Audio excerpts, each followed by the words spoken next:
गजाननं भूतगणादिसेवितं कपित्थजम्बूफलचारुभक्षणम् उमासुतं शोकविनाशकारकं नमामि विघ्नेश्वरपादपङ्कजं नमः परमहंसास्वादित चरणकमलचिन्मकरन्दाय भक्तजनमानसनिवासाय श्रीरामचन्द्राय कृष्णत्वदीयपदपङ्कजपञ्जरान्ते अद्यैव मे विशतु मानसराजहंसः प्राणप्रयाणसमये कफवातपित्तैः कण्ठावरोधनविधौ स्मरणं कुतस्ते नारायणं नमस्कृत्य नरं चैव नरोत्तमं देवीं सरस्वतीं व्यासं ततो जयमुदीरयेत् श्रीलक्ष्मीनाथसमारम्भां नाथयामुनिमध्यमाम् अस्मदाचार्यपर्यन्तां वन्दे श्रीगुरुपरम्पराम् अञ्जनानन्दनं वीरं जानकीशोकनाशनं कपीशमक्षहन्तारं वन्दे लङ्काभयङ्करम् भक्ति भगवंत गुरु चतुर्नाम बपुएक इनके पद वंदन किए नासत विघ्न अनेक बोले वृंदावन बिहारी लाल की जय भागवत महापुराण की जय सुखदेव भगवान की जय। परम मंगल में परात्पर अखिलेश्वर अचिंत कल्याण गुणगण निधान सर्वेश्वर सर्वाधिपति अकारण करुणा वरुणालय अकारण करुणाकारक सकल जन्य कल शापहारक परात्पर पर ब्रह्म सच्चिदानंद स्वरूप परम पिता परमात्मा श्री राधा गोविंद सरकार राधा रमण बाधा हरण श्री बांके बिहारी लाल का यह वांगमय शब्द में विग्रह श्रीमद भागवत महापुराण कोटि कोटि नमन कोटि कोटि प्रणाम इस परम पावन पुराण ग्रंथ पारमहंसों की पावन संहिता को परमाराध्य नंद नंदन यशोदा नंदन व्रज नंदन देवकी नंदन श्याम सुंदर श्री कृष्ण के पाद पद्मों पर कुर्सा नमन नतमस्तक वंदन एवं अभिनंदन उनकी आह्लादनी शक्ति प्राण प्रिया जगत वंदनी वृषभान वंदनी भासुती जगदीश्वरी बरसाने वाली श्री किशोरी जो के पावन चरणारविंदों पर कोटि प्रणति समस्त भूतादि के सी आराम में सब जगह जानी करहूँ प्रणाम जोर जो गोपाल। हम सबका यह परमो सौभाग्य कि श्रीमद् भागवतम की तैयारी का पावन उद्देश्य पावन विचार संकल्प लेकर के एक स्थान पर एक साथ जुड़कर यह साप्ताहिक कथा की तैयारी कर रहे हैं। प्रसन्नता की बात यह है कि हम सभी अभी भागवत जी की महिमा पर प्रवेश किए हुए हैं। महात्म में जो भागवत जी की महिमा गाई गई है उसके अंतर्गत पंडित आत्मदेव जी की कथा में गोकर्ण जी का उपदेश जो आत्मदेव जी के लिए हुआ, अद्भुत उपदेश हुआ। क्यों उपदेश किया गया, कैसे किया गया, आप सब ने शुरू से ही उस वृत्तांत को सुना समझा कि जो पंडित आत्मदेव जी थे तुंगभद्रा नदी के तट पर जो उत्तम नगर था वहां के निवासी थे। पुत्र नहीं हो रहा था और महात्मा ने जो कृपा करके फल प्रदान किया जंगल पर उसको लाए और धुंधली ने उनकी पत्नी ने वह फल खाया नहीं, गाय को खिलाया और अपनी बहन से उसका पुत्र रहस्य के तरीके से अपने घर पर ला लिया। उसका नाम धुंधकारी रखा। धुंधकारी यथा नाम तथा गुण सज्जनों, वह बड़ा हुआ तो कुख्यात हुआ, चोर डाकू का संग करने लग गया, अपवित्र रहता था, मांस मदिरा का भक्षण करता था, अधर्म की मार्ग पर चलने लगा। लेकिन जो ज्ञानी गोकर्ण जी, वह गाय ने भी एक मनुष्य के समान बालक को जन्म दिया। केवल गाय के समान केवल उसके कर्ण ही थे, बाकी पूरा शरीर मनुष्य देवता के समान था। तो उनका नाम हमारे पंडित जी ने गोकर्ण रखा, गाय के समान कर्ण थे। पिता जब धुंधकारी को देखते हैं कि यह मार्ग जो हमारा सदमार्ग है उसको छोड़ करके अधर्म के मार्ग पर चल रहा है, तो उन्होंने रोकने का प्रयास किया, समझाने का प्रयास किया, लेकिन वह पंडित जी अपने पिता को ही मारने के लिए दौड़ा तो बड़ा कष्ट हुआ। और उस समय उन्होंने जब देखा कि एक पिता के ऊपर ही पुत्र हाथ उठा रहा है, जिस पुत्र का पालन पोषण करने के लिए पिता ने सर्वस्व अपना समर्पित किया उसके लिए, आज वही पुत्र अगर पिता को मारने के लिए दौड़ा तो पिता को बड़ा कष्ट हुआ। पिता बैठकर रोने लग गए कि भगवान ने पुत्र क्यों दिया, पहले भी रोए थे पुत्र नहीं है, अब रो रहे हैं पुत्र क्यों है। तो इसका मतलब यह है कि जो भी भौतिक सांसारिक जो पदार्थ हैं, इससे सुख मिलने वाला नहीं है। ज्ञानी गोकर्ण जी उसी समय आए, अद्भुत उपदेश किए, उपदेश पर हम सब बने हुए थे, ये भी पुनरावृत्ति किए। उन्होंने कहा कि पिताजी, नचेन्द्रस्य सुखम किंचन न सुखम चक्रवर्तिनः सुखम अस्ति विरक्तस्य मुनेरेकांत जीविनः। किसी को सुख नहीं है, दीन कहे धनवान सुखी, धनवान कहे सुख राजा को भारी, राजा कहे महाराजा सुखी, महाराजा कहे सुख इंद्र को भारी। इंद्र भी कहते हैं, इंद्र कहे चतुरानन सुखी, चतुरानन कहे सुख शिव जी को भारी, और तुलसी जी जान विचार कहे हरि भजन बिना सब जीव दुखारी। बिना भजन के कोई सुखी नहीं हो सकता, चाहे वह कितना भी अतुलित बल को, ऐश्वर्य को या धन को प्राप्त कर ले, सुख तो केवल राम भजन में है। उन्होंने अद्भुत उपदेश दिया कि पिताजी, देहे स्थिमांश रुधिरेभिमतिं त्यजत्वं, जायासुतादिषु सदा ममतां विमुञ्च, तस्यानिशं जगदिदं क्षणभङ्गुनिष्ठं, वैराग्यराग रसिको भव भक्तिनिष्ठा। यह शरीर कुछ नहीं है, एक अस्थि मांस रुधिर का पिंड है, और आप इस अस्थि मांस के पिंड से इतना प्रेम कर रहे हैं पिताजी, इसीलिए यह दुख का कारण बन रहा है। और जो इससे संबंधित नाते हैं, पुत्र है, पत्नी है, और जो हमारा पूरा परिवार का एक घेरा सर्कल बना हुआ है, नए नाना प्रकार के संबंध है, काका ताऊ फूफा आदि, बोले कि इन सब के प्रति जो मोह ममता है ना, यही जो है दुखी करने वाली है। तो यह ममता को छोड़ना चाहिए। पश्यानिशम जगदिदम क्षण भंगुनिष्ठम, क्षण भंगुर समझिए संसार को, वैराग के रसिक होकर के भक्ति में निष्ठ हो जाइए। और कहते हैं अगले श्लोक में कि धर्मम भजस्व सततम त्यज लोक धर्मान, जो सत धर्म है, भागवत जी में भी अभी मंगलाचरण आएगा, सत्यम परम धीमहि, यानी जो सत धर्म है उसी का ही जीव को आश्रय लेना चाहिए। और त्यज लोक धर्मान, जो लौकिक धर्म है ना, उनको त्याग देना चाहिए। और सेवस्य साधु पुरुषान जहि काम तृष्णाम, साधु पुरुषों की सेवा करना चाहिए। उससे होगा क्या, बोले जही काम तृष्णाम, काम तृष्णा रूपी जो शत्रु बैठे हैं विकार, वह समाप्त हो जाएंगे। अन्यस्य दोष गुण चिंतन सुमुक्त्वा, हे पिताजी, दूसरों के गुण और दोषों का चिंतन करना छोड़ देना चाहिए। क्यों, गुण देखेंगे, गुण का चिंतन होगा तो प्रेम होगा और राग होगा, द्वेष का चिंतन करेंगे, अगर किसी के अवगुणों को देखेंगे तो उससे ईर्ष्या होगी, दोनों ही बंधन का और भगवत भजन मार्ग पर बाधा बनते हैं। इसलिए दोनों से मुक्त होना चाहिए। सेवा कथार समहो नितराम पिबत्वम, भगवान की कथा रस का निरंतर पान कर कीजिए। इस प्रकार अद्भुत उपदेश कर रहे हैं। जैसे ही पंडित आत्मदेव जी ने ज्ञानी गोकर्ण जी के मुख से ऐसी वाणी और ऐसा उपदेश सुना, सज्जनों यह दो श्लोक, इसको गीता की उपमा दी गई है, गोकर्ण गीता। गोकर्ण जी के मुख से निकले यह दो श्लोक ही महाराज, जो जीवन में साक्षात्कार कर ले इनका, तो फिर उसको अन्य कोई साधन की आवश्यकता नहीं है।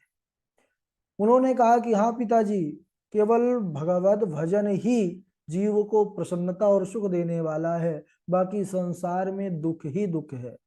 भोगे रोग भयम कुले च्युत भयम वित्ते नृपालाद भयम, मौन्ये दैन्य भयम बले रिपु भयम, रूपे जराया भयम शास्त्रे वाद भयम गुणे खल भयम काये कृताम तद भयम सर्वं वस्तु भयावहम भुवि नृणाम वैराग्यम एवा भयम। आहा, भोगे रोग भयम। इसमें बतलाया है कि संसार की जो जो भी वस्तु है, जो भी संसारिक पदार्थ है, उससे हमको केवल दुख की प्राप्ति होती है। भोग है, रोग का भय है। और अगर कहीं अच्छा कुल है तो पतन होने का डर रहता है। धन है तो यह डर रहेगा कि कभी कोई हरण कर लेगा, चुरा लेगा। बल है, शत्रु का भय बना रहेगा। वृद्धावस्था, रूप बहुत अच्छा है तो वृद्धावस्था का डर रहता है। अरे वृद्धावस्था आएगी तो फिर यह रूप जो यौवन है वह समाप्त हो जाएगा।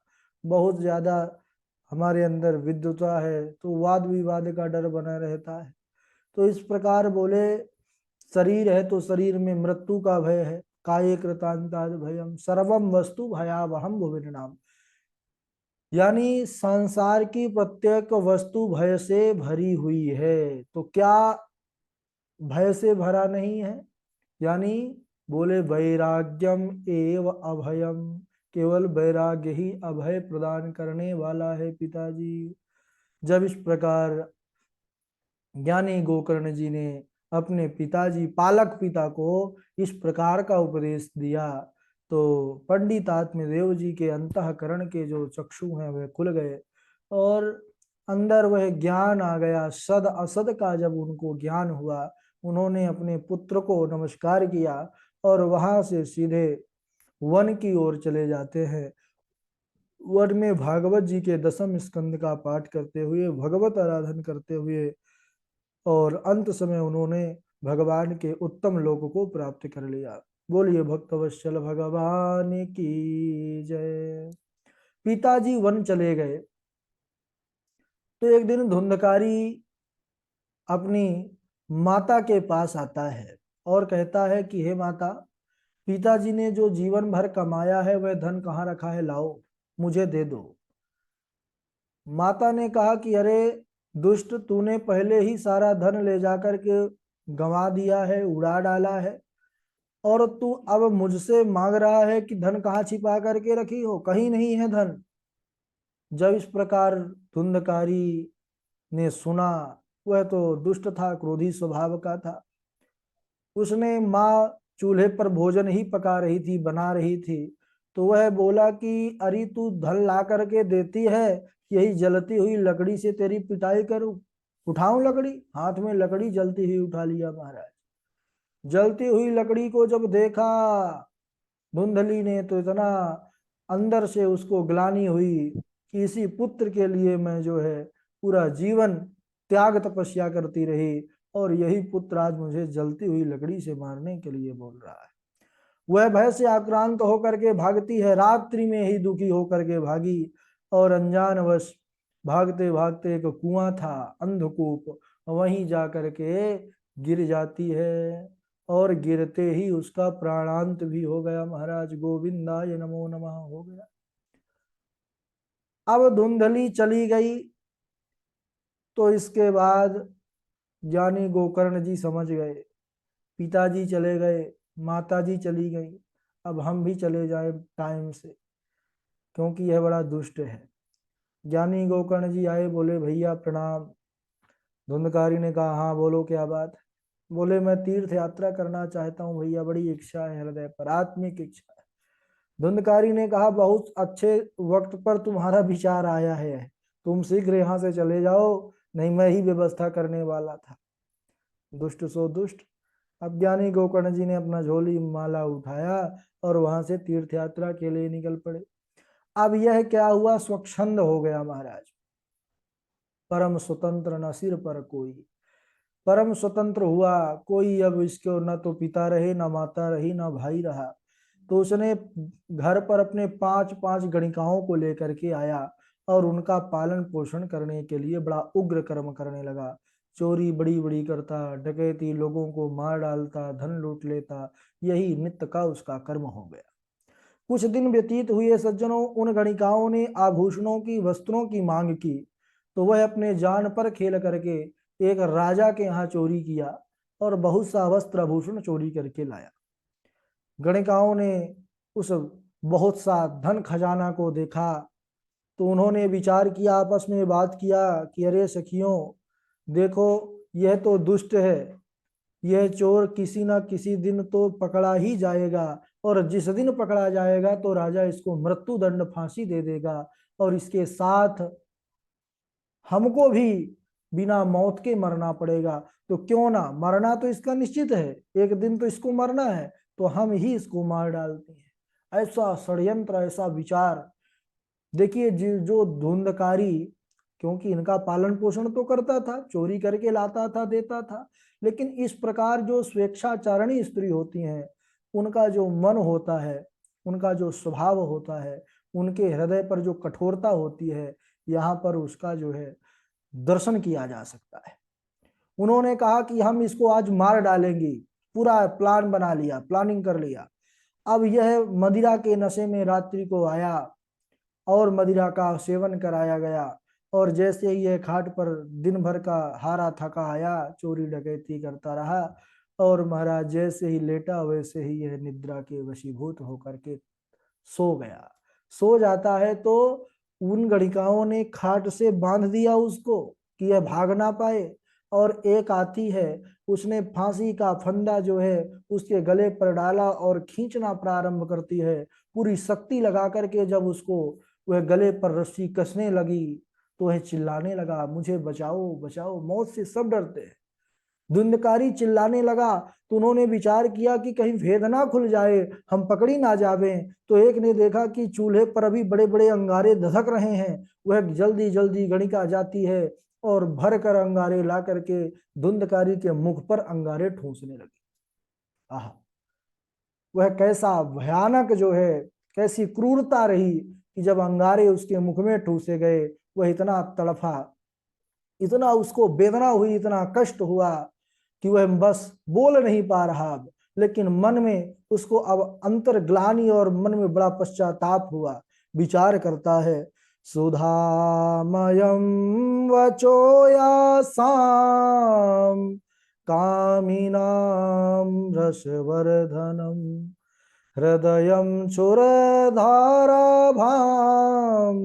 प्रिय के नाम योषिताम। सुधामयम वचोयासाम, अरे इन स्वेच्छाचारिणी स्त्रियों की वाणी तो अमृत के समान मधुर होती है और कामियों के हृदय पर रस का संचार करती है, लेकिन जो इनका हृदय होता है ना, वह तीक्ष्ण तलवार के धार के समान पहना होता है। भला इन स्वेच्छाचारिणी स्त्रियों का कौन सगा होता है। ऐसा उसको बहुत हृदय पर ग्लानि हुई, बड़ा उसको पश्चाताप हुआ। और लेकिन अब तो उसका ऐसा कर्म था, तड़प तड़प करके धुंधकारी मृत्यु को प्राप्त हुआ। धुंधकारी के मर जाने पर उन गणिकाओं ने वहीं पर गड्ढा खोदा, उसको गाड़ करके, और 9-2-11 हो गई वहां से धन लेकर के। अब इधर कई दिन व्यतीत होने के बाद ज्ञानी गोकर्ण जी को समाचार मिला कि हमारे भाई अब नहीं रहे। तो अनाथ जान करके उन्होंने उनका गया में श्राद्ध किया, पिंडदान किया। जिस जिस तीर्थ में जाते वहां पर उनका श्राद्ध कर्म करते। और एक बार ज्ञानी गोकर्ण जी घूमते घूमते अपने नगर को आते हैं सज्जनों, लेकिन रात्रि का समय हो चुका था। संत ने विचार किया कि मेरे आने से किसी को कष्ट ना हो, तो उन्होंने अपने घर के बाहर द्वार पर ही वही धरती पर अपना आसन लगा करके जैसे ही विश्राम करने लग गए कि उसी समय वह पतित आत्मा धुंधकारी ही प्रेत का रूप, जिसने प्रेत स्वरूप को धारण कर लिया था, प्रेत योनि को प्राप्त हुआ था, अधोगति को, वह आता है और भयानक भयानक रूप दिखाने लग गया। ज्ञानी गोकर्ण जी ने पूछा कि अरे भाई तुम कौन हो और इस प्रकार क्यों जो है मुझे डरा रहे हो। धुंधकारी बताना चाहता है कि मैं कौन हूं, लेकिन वाणी नहीं है उसके पास। कितना कष्ट में है वो। ऐसी पाप योनि पर जाने के बाद बड़ा जीव को कष्ट मिलता है और बोलना चाहता है, बोल नहीं पाता। वाणी से अपना दर्द वह बयां करना चाहता है, लेकिन उसके अंदर वह वाणी बोलने का सामर्थ्य नहीं है। लेकिन वह आया किसके पास है? ज्ञानी गोकर्ण जी के पास आया है। उन्होंने कमंडल पर जो है कमंडल से जल लिया और उसको अभिमंत्रित करके मंत्र का जैसे ही छींटा दिया, वैसे ही धुंधकारी को, उस प्रेत को बोलने की शक्ति और सामर्थ्य प्राप्त हुआ और उसने बोलना प्रारंभ किया कि अहम भ्राता त्वदीयोऽस्मि धुंधकारी नामतः स्वकीयेनैव दोषेण ब्रह्मत्वं नासितं मया। हे भैया, मैं कोई दूसरा नहीं हूं। अहम भ्राता त्वदीयोऽस्मि, मैं आपका भाई धुंधकारी हूं। और स्वकीय नैव दोषेणा, मैं अपने कर्मों के द्वारा ही अपने ब्रह्मणत्व को नष्ट करने के बाद इस समय अधोगति को प्राप्त होकर प्रेत योनि में कष्ट को भोग रहा हूं। भैया, वायु का सेवन करके अपना जीवन यापन कर रहा हूं। मुझे बड़ा कष्ट मिल रहा है और निवेदन यह है, अहो बंधो कृपा सिंधोर भ्रातर्मया माशु मोचया। बड़ा सुंदर शब्द का प्रयोग कर रहा है, अहो बंधो कृपा सिंधु। हे भैया, आप तो कृपा के सिंधु यानी सागर हैं, सब पर कृपा करते हैं। तो हे भैया, आप मुझ पर भी कृपा कीजिए, मुझे इस योनि से, प्रेत योनि से मुक्ति दिला दीजिए। ज्ञानी गोकर्ण जी ने कहा कि अरे धुंधकारी, मैंने तुम्हारे मृत्यु का समाचार सुना तो मैंने तुम्हारे लिए गया में श्राद्ध किया। जिस जिस तीर्थ में गए वहां पर मैंने तुम्हारा श्राद्ध पिंडदान आदि किया, तो तुम्हारी मुक्ति अभी तक क्यों नहीं हुई? यह बड़ा आश्चर्य है। धुंधकारी ने कहा, गया श्राद्ध सतेनापि मुक्तिर्मे न भविष्यति। एक नहीं, कई गया श्राद्ध करेंगे, सत यानी 100, फिर भी मुक्त होने वाला नहीं हो। आप कोई साधन करके मेरा उद्धार कीजिए। बोले ठीक है, रात को डरा दिए थे तुम हमको, जाओ अभी, और हम सुबह सुबह विचार करेंगे ब्रह्म मुहूर्त में उठने के बाद विद्वानों से मिल करके। अब इस प्रकार धुंधकारी को कहे कि धुंधकारी तुम जाओ, तो धुंधकारी चला गया। अब गोकर्ण जी थोड़ा विश्राम कर रहे हैं, तब तक ब्रह्म मुहूर्त होगा। अब उठेंगे तो फिर चर्चा होगी। तो क्या चर्चा होती है, फिर हम भी थोड़ा इनको विश्राम करने देते हैं, ठीक है?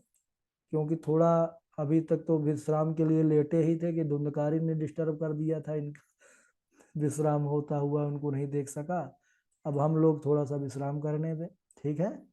बोलिए वृंदावन बिहारी लाल की जय। चलिए, बारी बारी है। सबसे पहले प्रयाग जी श्लोक सुनाएंगे, फिर पूर्वी जी हैं, फिर गणेश झा जी हैं, फिर डॉक्टर हृदत्त शर्मा जी हैं, और शर्मा जी के बाद अनुपमा पराशर जी जुड़ी हुई हैं। अनुपमा पराशर जी के बाद हमारे मोहित कुमार जी हैं। मोहित कुमार जी के बाद नियति जी हैं। नियति जी के बाद देवेश जी हैं। देवेश जी के बाद ऋचा पांडे जी हैं। ऋचा पांडे जी के बाद विद्यासागर जी हैं। विद्यासागर जी के बाद राजा राम जी हैं। वासवी शर्मा जी हैं। सिमरन शर्मा भी आज जुड़ी हुई है। बजरंग सारस्वत जी जुड़े हुए हैं। शैलेंद्र तिवारी जी जुड़े हुए हैं। करिश्मा भट्ट जी हैं। वैभव जी हैं।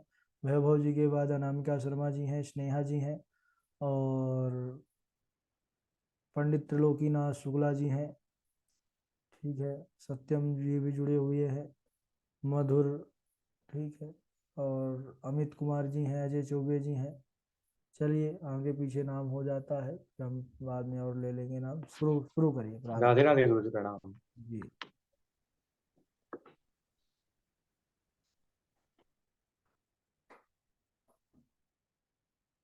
प्रारंभ करिए।